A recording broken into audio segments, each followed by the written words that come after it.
பால்ல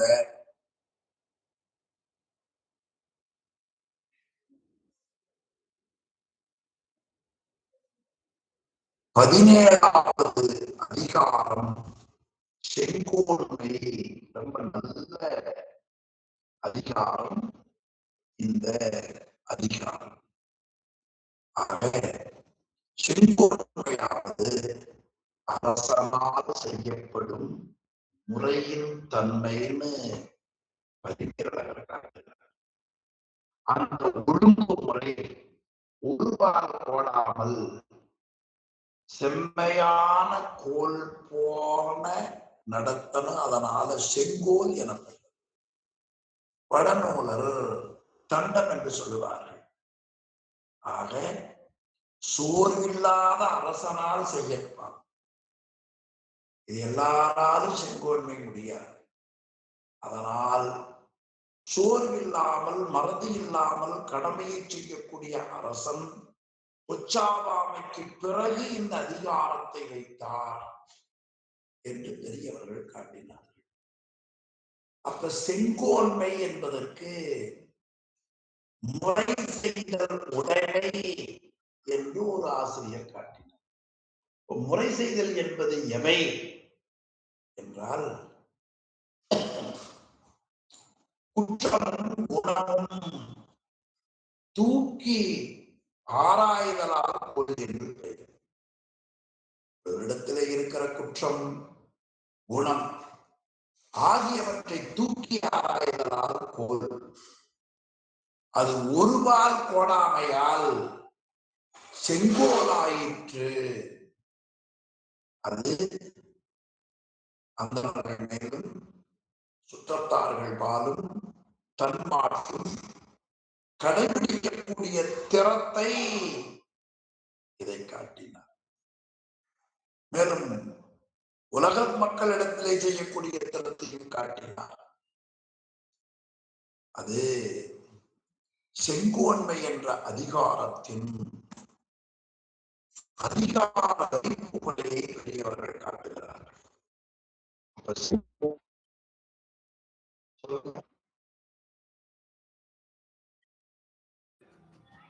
விட்டு விட்டு கேட்கறதுமா? ஆமா ஆமாமா ஆமா.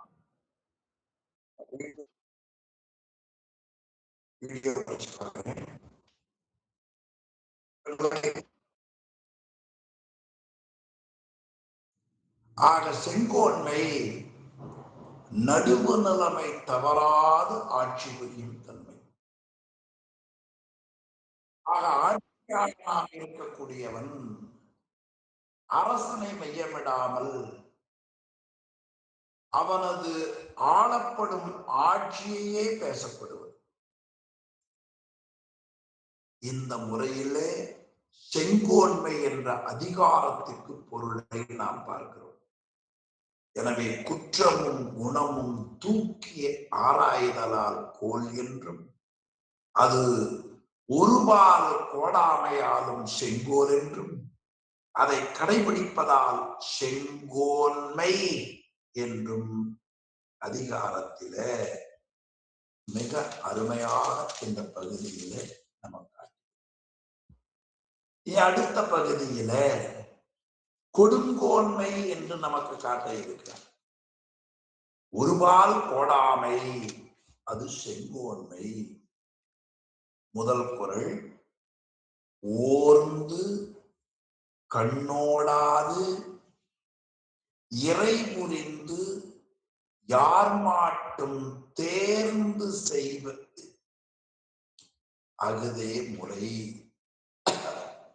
ஓர்ந்து தனக்கு கீழே வாழக்கூடியவர்கள் குற்றம் செய்தால் அந்த குற்றத்தை ஓர்ந்து, அது நாடின்னு சொன்னாங்க. நாடின்னு ஆராய்ந்துன்னு அர்த்தம். அது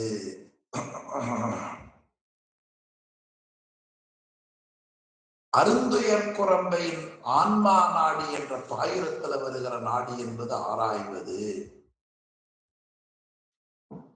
ஊனக்கண் பாசம் உணரா பதியை ஞானக்கண்ணில் சிந்தை நாடி அந்த ஆராய்ந்து அதான் ஓர்ந்து அதுல யார் மாட்டும் கண்ணோடாதுன்னார். யார் மாட்டும் யார் மாட்டும் கண்ணோடாது. ஆராய்ந்து யார் மாட்டும் கண்ணோடாது. யார் மேலையும் கண்ணோடாமல் ஒருபால் சாயாமல் இறை புரிந்து, இறை என்பது இங்க நடுவு நிலைமை என்ற பொருள்ல வந்தது. அந்த பாரபட்சம் காட்டாமல் நடுவு நிலைமை பொருந்தி தேர்ந்து அவர்கள் செய்த குற்றத்தை நன்கு ஆராய்ச்சி செய்து அதற்கு ஏற்ப நூல்களிலே கூறப்பட்ட முறையிலே தண்டனையை ஆராய்ந்து தேர்ந்து செய்வதகுதே முறை. அந்த முறை வலுவாமல் செய்வதுதான் நெறிமுறையாகும் என்று முதல் குறள்ல காட்டுகிறார். அப்போ ஒரு குற்றம் கண்ட இடத்துல ஆராய்ந்து தனக்கு வேண்டியவர் என்று தயவு காட்டாமல் தன் ஆட்சி அதிகாரத்தை செலுத்தி குற்றம் செய்தவர்கள் யாராக இருந்தாலும் குற்றத்திற்கு ஏற்ற தண்டனையை நல்ல நீதி நூல் அறிந்தவர்களிடத்திலே சிந்தித்து அதன்படி செய்வதுதான் இறை புரிதல் முறை என்று சொல்லப்படும். முறை என்பது நீதி செய்யும் முறைகள். இது ஒரு நாட்டை, ஒரு இயக்கத்தை, ஒரு இல்லத்தை ஆள்பவருக்கு முதல் கடமையாகும் என்று வள்ளுவர் காட்டினார். இரண்டாவது குறள், வானோக்கி வாழும் உலகெல்லாம். வானோக்கி வாழும் உலகெல்லாம் மன்னவன் கோல் நோக்கி வாழும் குடியினர். ரொம்ப அருமையான குறளுங்க. உலகெல்லாம் வான் நோக்கி வாழும், உலகெல்லாம் வானோக்கி வாழும். உலகத்திலே இருக்கிற உயிர்கள் எல்லாம் மழை உளதாயின் உளவாகவே நிற்கும். ஆனால்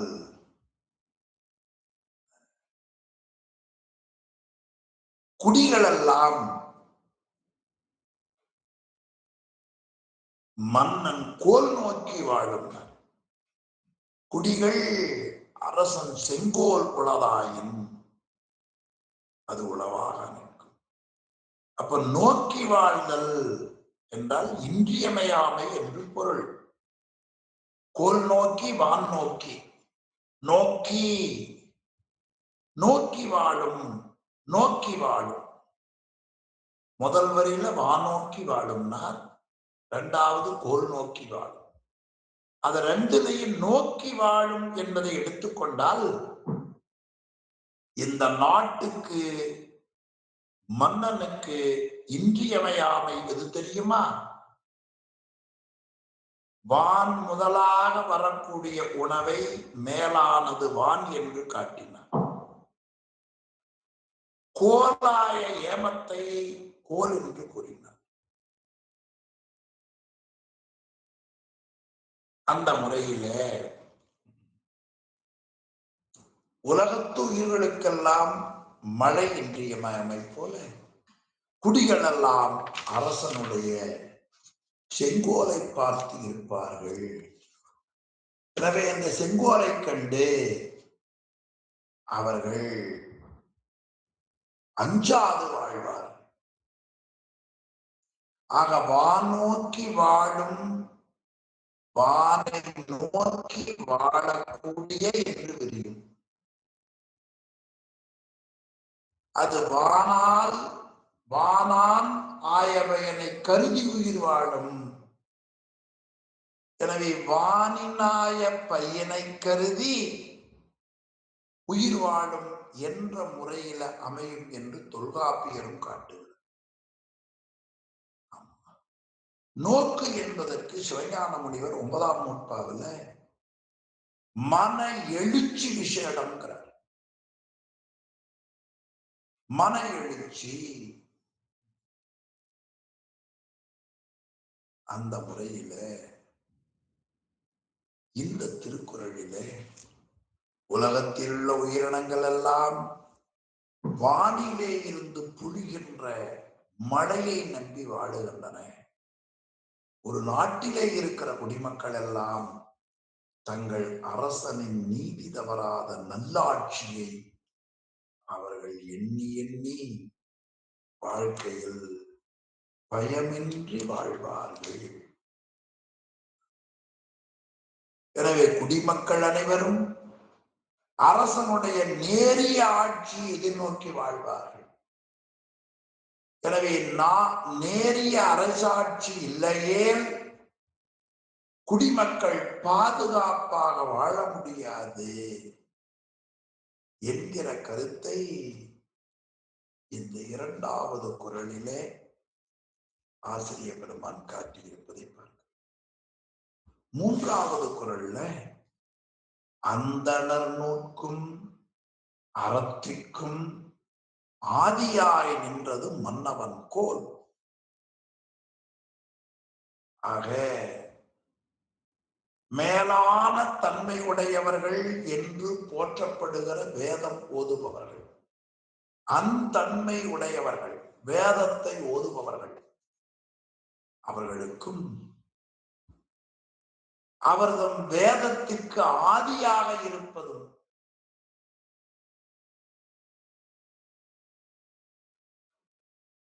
அந்த வேதத்திற்கு ஆதியாக அடிப்படையாக இருப்பது நீதி தவறாத செங்கோல் முறைமையாகும். நீதி தவறாத செங்கோல் முறைமையினார். அப்ப அந்தணர்கள் ஓதுகிற வேதத்திற்கும் வேதம் மூலமாக சொல்லப்படுகிற அறத்திற்கும் அடிப்படையாக இருப்பதே அரசனுடைய செங்கோலாட்சி. எனவே வேதத்துக்கும் அறத்திற்கும் அது நிலைபெற வேண்டும் என்றால் அரசாட்சியே நன்மையாக இருக்க வேண்டும் என்று வற்புறுத்துகிறார்.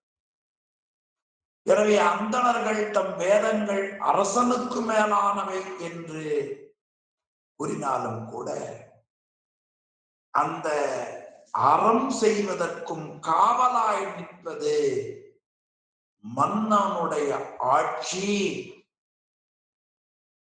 என வற்புறுத்துகிறார் இந்த திருக்குறள் மூலமாக. பாண்டிய மன்னனும் சரி, பல்லவ மன்னனும் சரி, நெறியல்லா நெறிதன்னை நெறியாக கொண்டார்கள். அவருடைய ஆட்சி செங்கோல் வழி நடைபெறவில்லை. எனவே அறமும் வேத நெறியும் நாட்டில் நிலைபெறவில்லை. எனவே மன்னவன் போல்தான் அந்தணனுக்கும் அறத்திற்கும் ஆதியாக உள்ளது. எனவே அரசர், வணிகர் என்று எல்லாருக்கும் உரியதுதான். ஆனாலும் நால்வகை வருணத்தால் முதலாவதாக போற்றப்படுவர் அந்தணர். எனவே அந்தணர் நூல் காட்டினார். மணிமேகலையில் ஒரு தொடர் மாதவர் நோன்பும் மடவார் கட்டும். மிகப்பெரிய தவத்தை உடையவர்கள் நோன்பு நோட்பதற்கும் மடவார் கட்டும் காவல் இன்றியமையாமை. மன்னவன் கோல் அறத்திற்கும் நூலுக்கும் ஆதியாய் நின்றது. ஆக இந்த 2 குறளிலே செங்கோலுடைய சிறப்பை அழகாக காட்டினார். 3வது குறள் ரொம்ப அருமையாக காட்டினார் பாருங்க. ஆக அறநூல் இப்படி ஒன்று சொல்லாமல், இந்த அறம் என்று சொல்லாமல் அந்தணர் நூறு காட்டினார். எனவே அரசன் நெறியாகிய செங்கோல் 4 வருணத்தார்களும் கடைபிடிக்க வேண்டியவை. எனவே அவை யாவையும் பிறர் துறமுமாகிய அனைத்தையும் பழுதர உரைப்பது. ஓதியும் ஓதுவித்தும் இருப்பவர்கள். எனவே இங்கே அதை காப்பாற்றுவதற்கு ஆதியாய் நின்றது மன்னவன் கோல் என்று காட்டினார். ஆக அரசன் நீதியாக நடப்பானே ஆனால் வேதமும் சாஸ்திரமும் அறமும் மேலும் மேலும் பெருகும் என்று காட்டினார். அடுத்த திருப்பாடல் 4வது திருப்பாடல். குடிதழி கோலோச்சும் மாநில மன்னன் அடிதழி நிற்கும் உலகுனர். குடிதழி கோலோச்சும் மாநில மன்னன் அடி. தன்னுடைய குடிகளையும் அணைத்து செங்கோலையும் செலுத்தும் பெரு நிலவேந்தனுடைய அடியை உலகத்தார் பொருந்தி இருப்பார்கள், விடமாட்டார். குடிதழி கோலோச்சும் என்றால் தன்னுடைய குடிகளை அணைத்து பாதுகாத்து செங்கோலை செலுத்த வேண்டும். ஆக குடிமக்களை அணைத்தலாவது அன்போடு நடத்துதல். நீதிமுறை தவறாமல் அரசாளக்கூடிய அந்த மன்னனை உலகம் போற்றும் அவன் பக்கம் நின்று காக்கும். ஆக இன்சொல் சொல்லுதல், இதெல்லாம் அணைத்தல். எது போல என்ன இன்சொல் சொல்லுதல், குடிமக்கள் தளர்ந்த பொழுது வேண்டுமென கொடுத்தல், இவையெல்லாம் அணைத்தல். இந்த இரண்டையும் வலுவாமல் செய்வான். நிலம் முழுவதும் ஆளும் ஆகலின் அவனை மாநில மன்னன் என்று காட்டினார். இன்சொல் சொல்லுதலும் தளர்ந்த பொழுது வேண்டுமென கொடுத்தலும் மன்னனிடத்தில் இருக்குமானால் மக்கள் அவன் மீது நீங்கா அன்பை உடையவர்.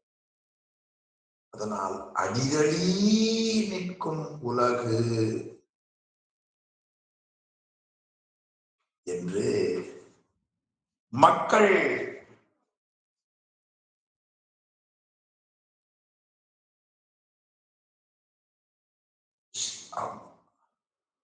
குடிதழி கோலோச்சும்.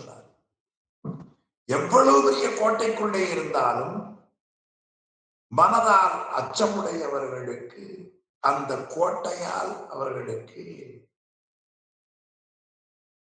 எந்த விதமான பயனும் இல்லை. அதுபோல செல்வம் அனைத்தும் உடையவர்களானாலும் கூட 4வது குறள்ல குடிகளை அரவணைத்து வேண்டுவன செய்து ஆட்சி செய்து உலகை ஆளும் மன்னனது திருவடியை பொருந்தி இந்த உலகம் அவனுக்கு துணையாக இருக்கும் என்று காட்டினார். இந்த குறள் மூலமாக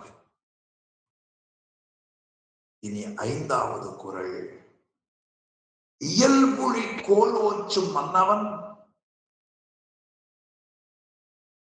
நாட்ட பெயலும் வினையுளும் தொக்கு.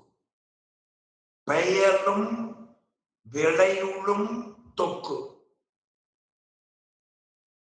ஆக பருவமழை குன்றாத விளைவும் ஒருங்கு கூடி பருவமழை தவறாது பெய்யும். பயிர் வளம் சுரக்கும். எப்பொழுது நீதி நேரி தவறாமல் அறவழியில் ஆட்சி புரியக்கூடிய மன்னவனுடைய நாட்டில். மன்னவன் நாட்டில், எந்த மன்னவன் நாட்டில்? இயல்புழி கோலோச்சும் மன்னவன்.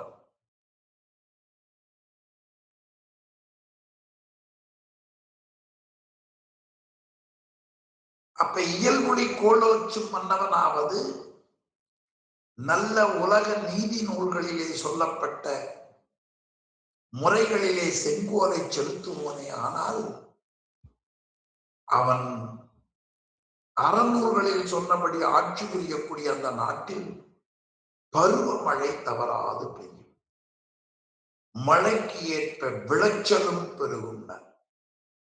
பருவமழை தவறாது பெய்வதற்கும் பயிர் வளம் சுரப்பதற்கும் மன்னன் கோன்முறை அரசு செய்யப்பட்டு நீதிநெறி தவறாமல் அறவழியில் நின்று ஆட்சி புரியக்கூடிய மன்னவனுடைய நாட்டிலேதான் நல்ல மழை பெய்யும், பயிர் வளம் சிறக்கும் என்று 5வது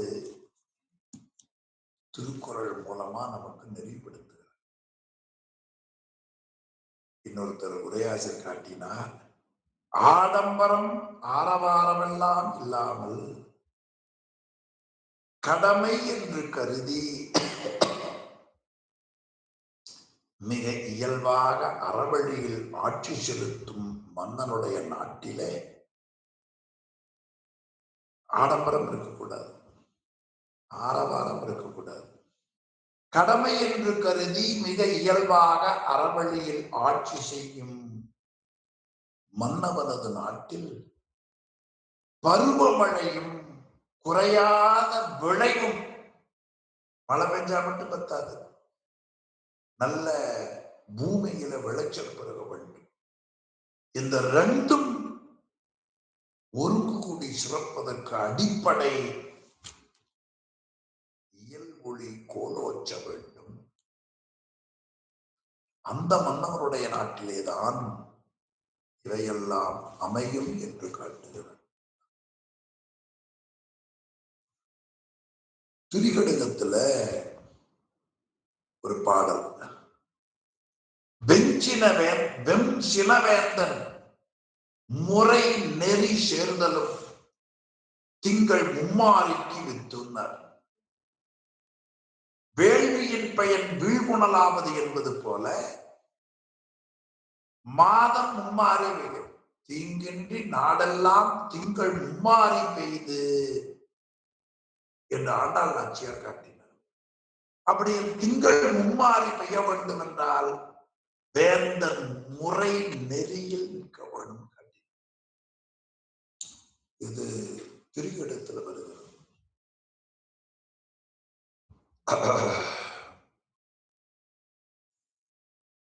அடுத்த திருக்குறள் 6வது குறள், வேலன்று வென்றி தருவது. மன்னவன் கோலதூம் கோடாதியனி, வேலன்று வெற்றி தருவது. மன்னவன், ஒரு மன்னவனுக்கு வெற்றியை தருவது வேலன்று, கோல்தான். எனவே மன்னவருக்கு போரிலே வெற்றியை கொடுப்பது அவன் எரியக்கூடிய வேல் அல்ல, அவனுடைய கோல். அதுவும் கோடாதியனி, அந்த கோலும் ஒருவால் கோடாமல் இருக்க வேண்டும். எனவே செங்கோன்மை வழியாக நாடு இருக்குமேயானால் அவனுக்கு வெற்றி கிடைக்கும். எனவே வேல் வாய்ப்பது என்று சொல்ல வேல் அன்று என்று காட்டினார். அதுல புறநானூற்று ஒரு திருப்பாடல்ல, மாண்ட அறநெறி முதற்றே அரசின் குற்றம், மாட்சிமையுடைய அறநெறி, அந்த மாட்சிமையுடைய அறநெறியாக இருப்பதுதான் அரசினுடைய தலைமைத்தன்மைன்னு காட்டினார். எனவே 6வது குறள் அவர் மன்னவனுக்கு மிகப்பெரிய வெற்றியை தருவது அவன் கையில் உள்ள வேலல்ல கோல் என்று காட்டி. அப்ப இயல்பான முறையில் அறவழியில் ஆட்சி செலுத்தும் நிலை நமக்கு வேண்டும். எனவே ஒரு நாட்டினுடைய அரசனுடைய ஆட்சிக்கு வெற்றியாக இருப்பதே வேலை காட்டிலும் செங்கோல் தான். அந்த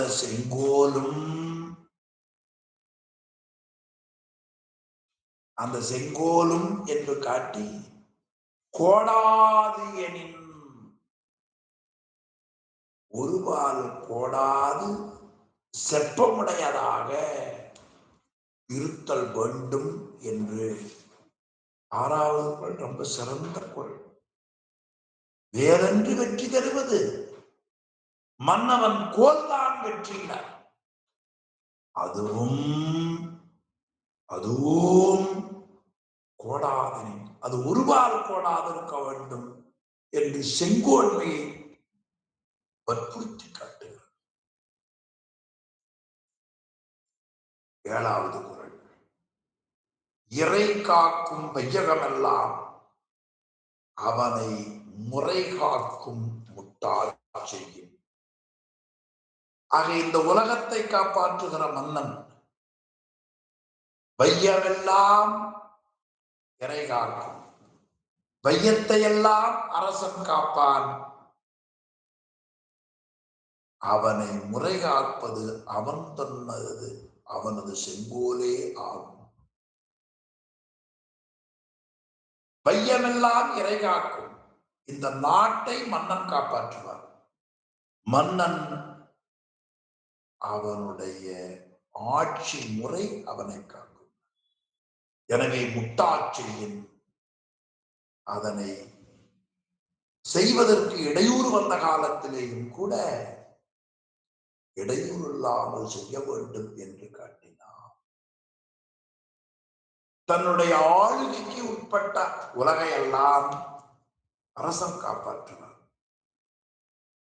அப்பொழுது அந்த அரசனை யார் காப்பாற்றுவார்கள்? நீதி நெறி தவறாது அவன் நடத்துகிற ஆட்சி முறைதான் அந்த மன்னனை காப்பாற்றும்.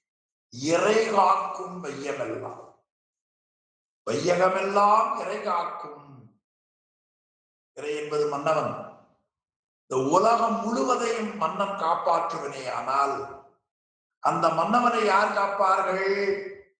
அவன் நடத்துகிற நல்லாட்சி செங்கோன்மைதான் காக்கும். எனவே அந்த செங்கோன்மையை, ஆட்சி முறையை முட்டா செய்யும். எனவே மக்களை காப்பாற்றுவது யாருடைய வேலை? அரசனுடைய வேலை. அப்பொழுது மன்னனை யார் காப்பாற்றுவார்கள்? அவர் செய்யும் நீதி தவறாத ஆட்சி முறையாகும். எனவே அந்த ஆட்சியானது தப்புமாறு வந்த இடத்திலேயும் தப்பாமல் அந்த ஆட்சியை செலுத்துவானே. ஆனால் அந்த மன்னவன் காக்கப் பெறுவது உறுதியாகும். முட்டா செய்கின்றார். முட்டான விடாம தவமே புரிந்திலன் தன் மலர் இட்டு முட்டாது இறைஞ்சே. அது எந்த விதமான ஏற்றத்தாழ்வில்லாமல் வையகமெல்லாம் இறை காக்க வேண்டும். அது விடாமல் செய்யணும்.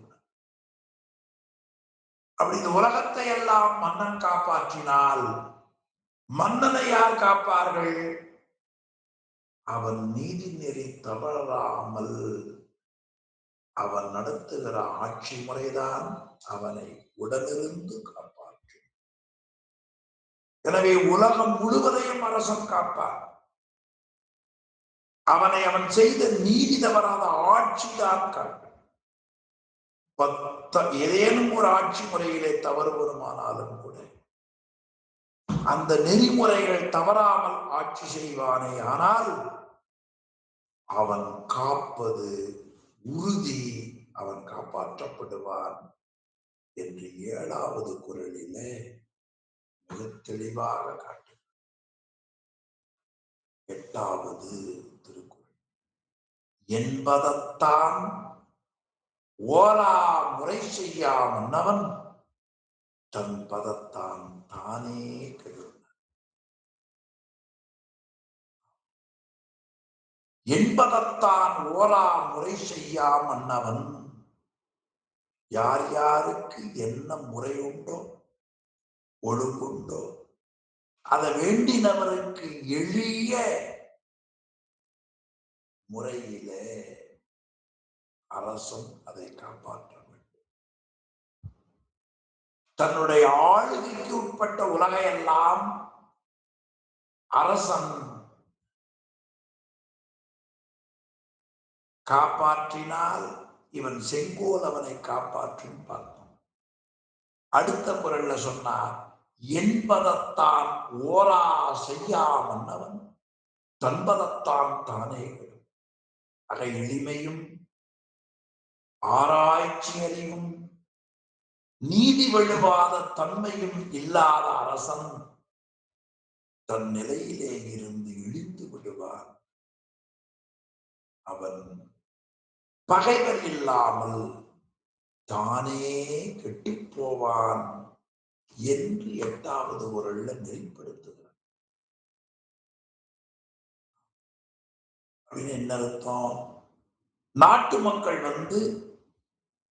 குறை சொல்லுகிற பொழுது அவர்களுக்கு எளியவனாக இருந்து அவர் சொல்லுகிறவற்றை உடனே காதுல கேட்டு தன் அமைச்சர்களோடு ஆலோசித்து வேகமாக மக்களினுடைய தேவையை முறை செய்யாத மன்னவன்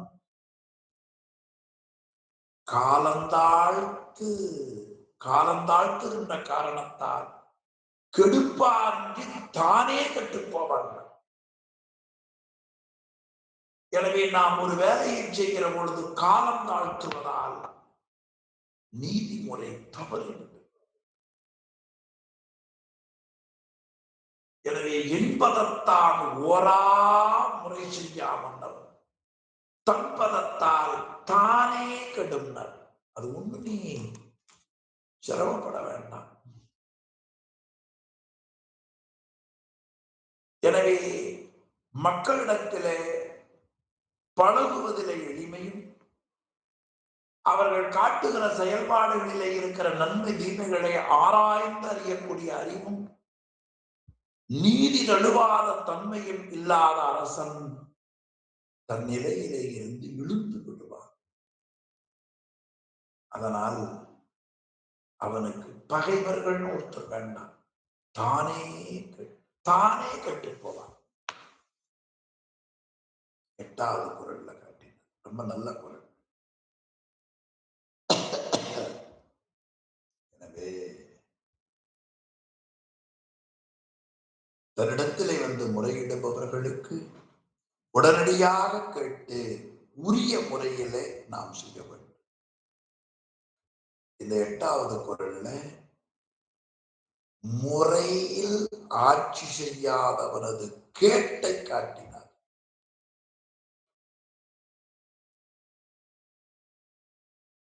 9வது குறள் குடிப்புறம் காத்து ஓம்பி குற்றம் கடிதல் வடுவென்று குடிப்புறம் காத்து தன்னுடைய குடிமக்களை துன்புறுத்தாமல் காப்பாற்ற வேண்டும்.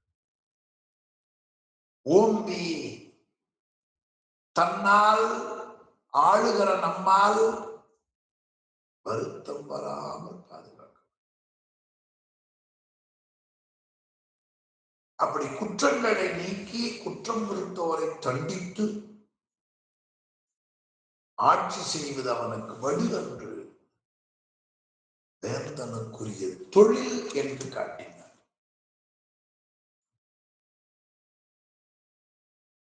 எனவே குடிப்புறம் காத்து ஓம்பி, குடிமக்களை பிறர் துன்புறுத்தாமல் காக்க வேண்டும். புறம் காத்து எதை? குடிமக்களை. அதுக்கு மேலும் குற்றம் கடிதல், மற்றவர்களிடத்திலே இருந்து வரக்கூடிய துன்பத்தை காத்தால் மட்டும் போதாது, தானும் துன்பம் செய்யாமல் குடிமக்களை பேணி காக்க வேண்டும் என்று 2 சொல்லுகிறார். குடிப்புறம் காத்தல், ஓம்பி குற்றம் கடிதல். குடிமக்களை பிறர் துன்புறுத்தாமல் காப்பாற்ற வேண்டும். அதே சமயத்தில் மன்னனும் துன்பம் செய்யாமல் பேணி காக்க வேண்டும். அதிலே ஏதேனும் குற்றம் இருக்குமே ஆனால் அவரை தண்டித்து அந்த செயல்பாட்டிலே இருந்து வேந்தன் நீக்கலாம். இது குற்றமாகாது, வடுவன்று வேந்தன் தொழில். அதுவே அரசனது தொழில் என்று காட்டினார். தன் குடிமக்களை துன்புறுத்தாமலும் அதே சமயத்தில் தன்னால் வருத்தம் நேராமலும் பாதுகாத்து குற்றங்களை நீக்கி குற்றம் செய்தவர்களை தண்டித்து ஆட்சி செய்யலாம். அது வேந்தனுக்கு கடனி அல்லாமல் அது வேந்தனுக்கு பழி வந்து சேராது. குற்றம் இல்லை. குடிப்புறம் காத்து ஓம்பி குற்றம் கடிதல் வடுவன்று. குடிகளை பிறரால் துன்பப்படாமல் காக்க வேண்டும். அது வேந்தனுக்கு பழி என்று எண்ண வேண்டாம், அது அவருக்கு தொழிலாகும், கடமை தொழிலாகும் என்று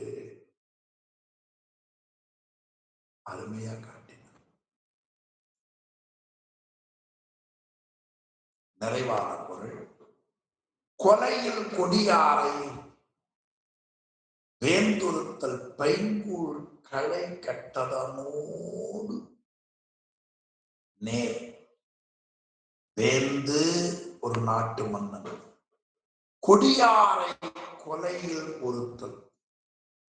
நாட்டு மன்னன் கொடியவர்களை கொலையால் ஒருத்து உரியவர்களை காப்பாற்றும்.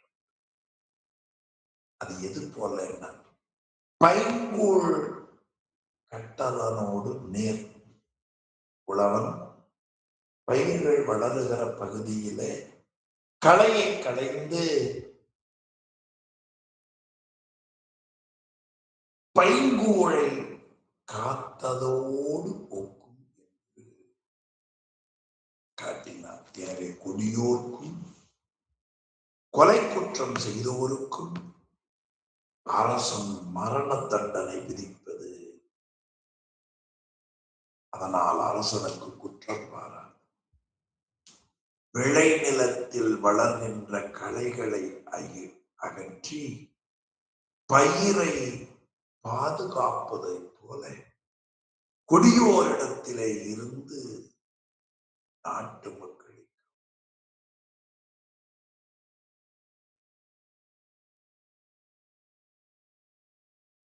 எனவே கொலை குற்றம் செய்தோருக்கு அரசன் மரண தண்டனை விதிப்பார்.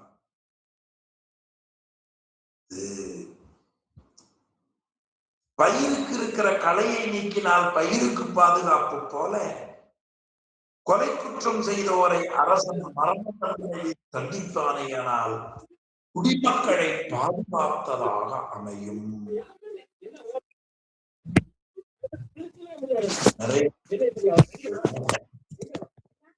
நிறைவாக காட்டுகிறார். எனவே அரசன் மிக கொடியவர்களை கொலை தண்டனை கொடுத்து தண்டித்தல் என்பது குற்றமாகாது. எது போல என்றால், உலக பயிர் வளர்ப்பதற்காக களைகளை வேரோடு நீக்குவதற்கு சமமாகுமே அல்லாமல் அது ஒருபோதும் குற்றமாகாது என்கிற கருத்தை இந்த பகுதியில ரொம்ப அழகுபட காட்டி செங்கோன்மை மிகவும் இன்றியமையாதது, கட்டாயம் அதை கடைபிடிக்க வேண்டும். எனவே தவறு செய்தவர்களை தண்டிப்பது என்பது வேந்தன் கடமை. அது அவன் கடமையாகும். ஒருபோதும் அது தண்டித்தலாகிய செயல் ஆகாது.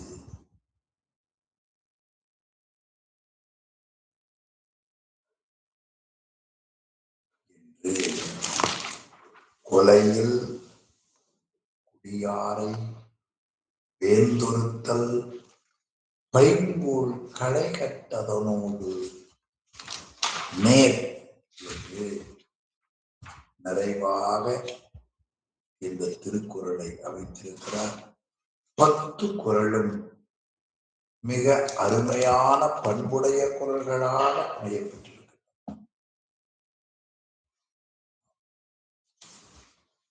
ஓர்ந்து கண் ஓடாத இறை புரிந்தாய் யார் மாட்டும் தேர்ந்து செய்வதகதே முறை என்றார். வானோக்கி வாழும் உலகெல்லாம் மன்னன் கோல் நோக்கி வாழும் குடி என்றார்.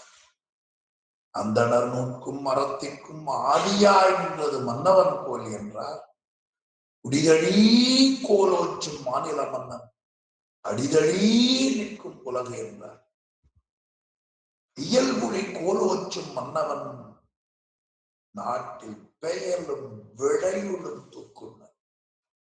வேலன்றி வென்றி தருவது மன்னவன் கோலாகும். வெற்றியை தருவது வேலல்ல, மன்னவன் கோல். அதுவும் கோடாது எனின் அந்த வெற்றி கிடைக்கும். இறைகாக்கும் வையகமெல்லாம் அவனை முறைகாக்கும் முட்டாட்சி என்பதத்தான் ஓரா செய்யா மன்னவன் தன்பதத்தான் தானே.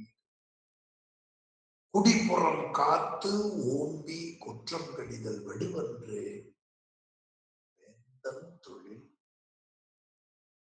கொலையின் கொடியாரை வேந்தொருத்தல் பைங்கூழ் களை கட்டதனோடு அதற்கு ஒப்பானது செங்கோன்மையிலே ஆசிரியர் பெருமகனார் நிறைவு செய்கிறார். அந்த செங்கோன்மைகள் மன்னன் கடைபிடிக்கிறானோ இல்லையோ, வாழ்க்கையிலே நாம் கடைபிடிக்கக்கூடிய நல்ல அறிவு நமக்கு இறையருளாலே வந்து சேர வேண்டும் என்று இறைவனை வேண்டி உங்களை வாழ்த்தி இந்த அளவில இன்றைய வகுப்பை நிறைவு செய்வோம். சிவாய நம. திருச்சிற்றம்பலம். ஐயா சிவாய நமக்கு யார் நிறைவு செய்தவர்கள் ஐயா? ஐயா சிவாய நமங்க. திருச்சிற்றம்பலம். கடுகை துளை